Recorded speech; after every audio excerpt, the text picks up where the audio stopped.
do you keep track of your health these days?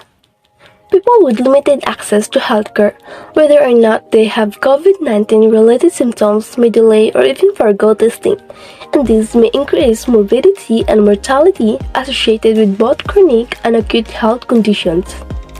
According to Philippine Statistics Authority, despite coronavirus disease ravaging the country in 2019 to 2022, coronary heart disease remains the leading cause of death among Filipinos.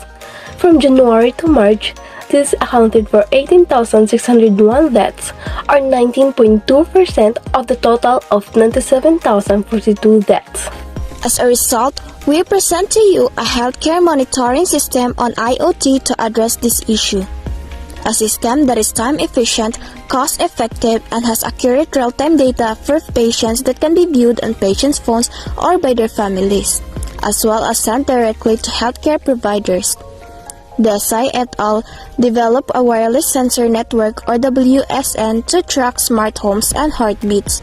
Nonetheless, not all machine components are combined into a single unit.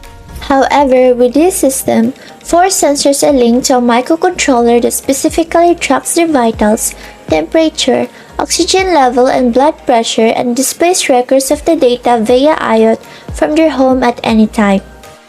It also includes a feature that sends messages to the phone based on data collected, as well as a special ringtone for patients who want to be alerted to a text message using a ringtone, regardless of whether their condition is normal or not.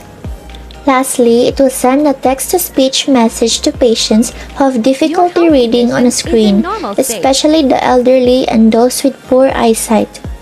Therefore, patients will benefit from a simple, pleasant, and efficient approach to health monitoring with this product.